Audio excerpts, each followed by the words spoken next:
today's video, we'll be going over how to use Logically's fund screener to screen by asset class exposure.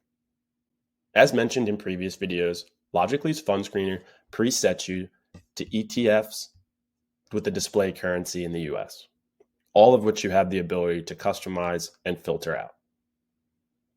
As a reminder, we give you the ability to see different views that you can customize, and the views are different qualitative and quantitative metrics that you see displayed up here.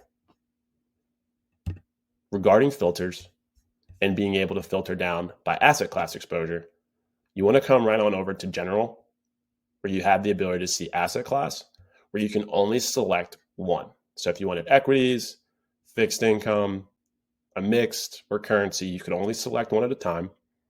So for the sake of this video, we'll do fixed income. We don't need any other selections.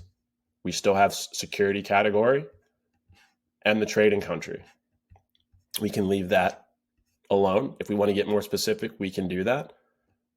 But for this video, we'll just be doing asset class exposure and looking for fixed income ETFs with the US display currency. Once we hit apply, it'll take us from that initial 12,000 that we saw all the way down to 2,361 funds, all of which are asset class fixed income.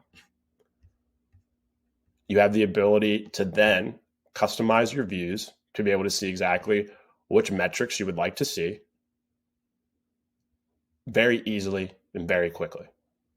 If you have any questions and would like a deeper dive about any of our fund screening capabilities, please don't hesitate to reach out to Manny the chat box, where you can speak to a member of the customer success team or a member of the sales team. We hope this video was helpful. Please remember to continue to think logically and have a great day.